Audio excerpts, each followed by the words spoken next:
अस्सलाम वालेकुम, welcome back to my channel. Hopefully सब ठीक होंगे। अल्हम्दुलिल्लाह मैं भी बिल्कुल ठीक। गर्मी हो या सर्दी, और हमारा जो है ना टास्क होता है कि हर जो काम है वो हमारा वक्त पर हो जाए। और ये है कि कामों में भी थोड़ी सी चेंजिंग मौसम के साथ साथ आती रहती है। आजकल जैसा कि गैस का इतना ज़्यादा इशू है, और यहाँ पर ना आप एक यानी कि हैक ज़रूर इस्तेमाल कर सकते हैं। यहाँ पर मैं नाश्ता बना रही थी, और आप लोगों को ये भी मैं कहूँगी कि आजकल जैसा कि मौसम चेंज हो रहा है ना, तो बदलते मौसम के साथ साथ ना सिर्फ बड़े इफेक्ट हो रहे होते हैं बल्कि बच्चे भी इफेक्ट हो रहे होते हैं। तो अगर आप बच्चों को डेली अगर अंडा दे दिया जाए ना, तो बच्चों की जो है ना तबीयत वो बहुत अच्छी रहती है, और वैसे भी हेल्थ के लिए भी बहुत ज़रूरी होता है। चाहे बड़े हो छोटे हो, 1 एग का ज़रूर यूज़ करना चाहिए। तो खैर यहाँ पर नाश्ते की तैयारी हो रही थी, और गैस की वजह से ना फिर मुझे ये है कि 2 in 1 काम कर लिया। मैं साथ साथ एग बॉयल के लिए रखे हुए थे, और साथ मैंने टाइम आजकल गैस का है जल्दी ख़त्म हो जानी थी, तो मैंने ऊपर ही पैन रख लिया ताकि जो सालन है दाल है वो भी गर्म हो जाए, और ताकि एक वक्त में ना दोनों काम इजीली हो जाएं।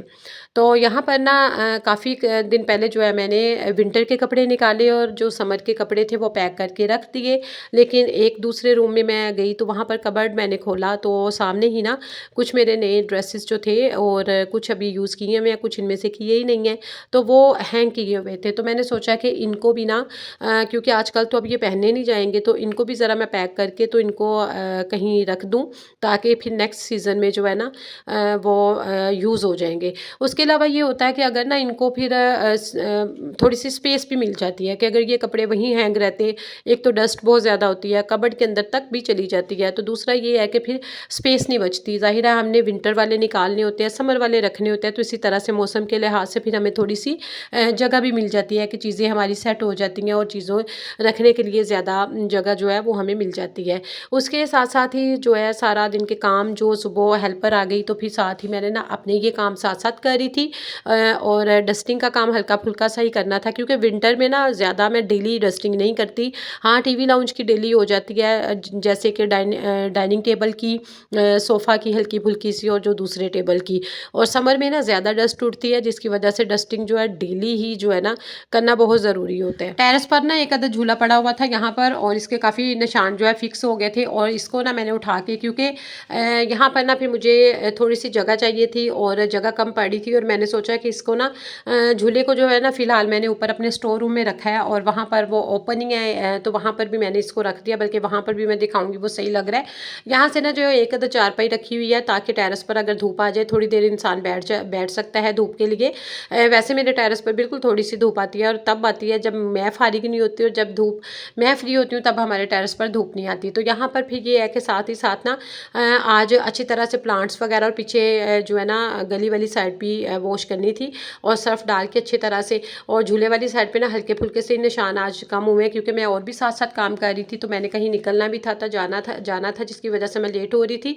फिर मैंने सोचा कि ये कल ना मैं सल्फ्यूनिक एसिड यानी कि काला तेल, और थोड़ा सा इसमें हार्पिक डाल के ना पानी में मिक्स करके, उससे निशान जो है बिल्कुल ख़त्म हो जाएंगे। या जैसा कि आजकल ये सिलेंडर एक अदद पड़ा हुआ था, आजकल जैसा कि गैस का हर तरफ इशू है, तो फिर जो मैंने ना ये एक एक्स्ट्रा टेबल थी, तो इस टेबल को सोचा कि यहाँ पे रख के ना, तो ये चूल्हा और जो सिलेंडर है, ताकि जंग वगैरह वो फर्श पर वैसे ही ना पड़ा रहे, तो इसके ऊपर ही मैं रख देती हूँ, ताकि वो भी एक जगह पर सेट हो जाएगा टेबल के ऊपर ही। फिर बंदा आराम से जो भी कोई एमरजेंसी को चाय वगैरह या कुछ भी पानी वगैरह गर्म करना है, तो वो बंदा ईजिली कर सकता है। उसके साथ ही जो है ना फ़र्श को मैं वॉश कर रही हूँ। अच्छा, काला तेल डालकर अगर फ़र्श को वॉश किया जाए ना, पानी में मिक्स करके डायरेक्ट, कभी भी लिक्विड, मैं यही कहती हूँ कि नहीं फ्लोर पे डालना चाहिए, वरना उसके ना निशान जो है पक्के फिक्स्ड हो जाते हैं, जिसकी वजह से बाद में बहुत ही अजीब से लगते हैं। तो अगर काले तेल को और पानी को मिक्स करके ना फ़र्श को धोया जाए, तो बहुत अच्छे से फ़र्श में ना शाइन आ जाती है, बल्कि नीट हो जाता है, नीटनेस आपको ज़रूर नज़र आएगी। यहाँ पर ये है कि टेरेस डेली वॉश होता है, और क्योंकि यहाँ पर डस्ट और बहुत ज़्यादा ना ब्लैक जो होती है ना डस्ट सी, धुआं राख जो फैक्ट्रियों का धुआं सा होता है, वो ज़्यादा आना शुरू हो जाता है विंटर में, तो फिर तो ये डेली ही वॉश होता है। तो खैर यहाँ पर अपने अपने काम चल रहे थे। वही विंटर को बेहतर बनाने के लिए ना ज़ाहिर है कि ताकि हमारा विंटर इजीली गुजर जाए, हम लोग ना क्या होता है कि डीप क्लीनिंग जो है ना थोड़ी थोड़ी सी पूरे घर की अगर करना शुरू कर दें ना, हमारे लिए जो है ना रिलैक्सेशन हो जाती है। क्योंकि फिर हम लोग जो ज़्यादा बल्कि विंटर आता है ना, तो वो थोड़ा सा ईजी होके गुजार लेते हैं। और आपको पता है कि ठंडा पानी हो, और ऊपर से वैसे भी काम शाम सारे करने हो, जिसकी वजह से फिर बहुत ही ज़्यादा मसले मसाइल होते हैं। उसके अलावा जी समर और विंटर की बेडशीट्स वगैरह भी चेंज होती रहती हैं, और समर वाली जो थी वो मैंने रख दी पैक करके। वो अब नेक्स्ट इंशाल्लाह वाला डालेंगे समर में तो इस तरह की जो फ्लीस की या कंफर्टर टाइप की होती है ना बेडशीट्स, तो ये जो है ना ये बड़ी कोजी सी लुक देती हैं और ये विंटर में बड़ी वार्म अप सी हो जाती हैं और बड़ी अच्छी लगती हैं ना।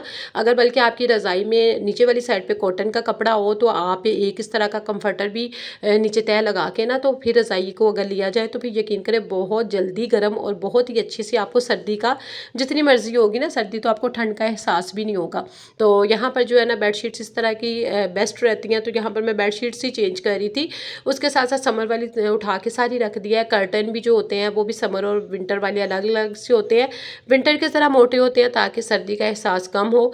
उसके अलावा जी यहाँ पर ये जो कंफर्टर है ना ये तो बहुत ही बेस्ट होते हैं, फॉरएवर यूज़ होते हैं क्योंकि गर्मियों में जो है ना एसी वगैरह के आगे भी इनका यूज़ होता है। और उसके अलावा ये वॉश करने में भी बहुत मज़े के होते हैं। और वैसे ही जब ज़्यादा सर्दी से पहले जब स्टार्ट होती है ना थोड़ा सा मौसम जैसा कि आजकल का मौसम है, तो इस मौसम में भी ये इजीली हम लोग ना ले सकते हैं। तो इसको मेरा ख्याल है कभी भी मैं नहीं रखती, बल्कि ज़्यादा यूज़ होने वाली होते हैं तो इनको कभी भी हम ऐसी जगह पर नहीं रखते जिनको निकालना मुश्किल हो, बल्कि अलग से ऐसी जगह पर ही होते हैं कि जब भी इनका यूज़ करना हो ईज़िली हमारे लिए अवेलेबल हो। अच्छा, अगर बाज़ बहनों का एक एक रूम ही होता है जिनके जगह नहीं होती इनको रखने के लिए, या कबर्ड भी छोटी सी होती है, अगर आपने इनको ठिकाने लगाने हैं 2-2 3-3 कंफर्टर, तो आपने क्या करना छोटी सी तह लगा के ना, तो आप कोई सा भी पिलो ले लें। और ये बहुत ही बेस्ट हैक है और ये बहुत ही काम आने वाला हैक है।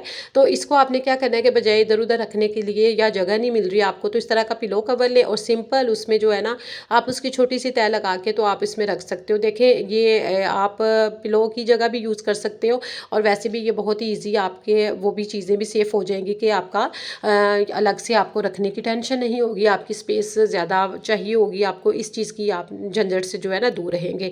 तो यही छोटी छोटी टिप्स हैं जो हम लोगों को फॉलो करनी चाहिए। आज का यही व्लॉग है, उम्मीद करती हूँ कि आप लोगों को पसंद आया होगा।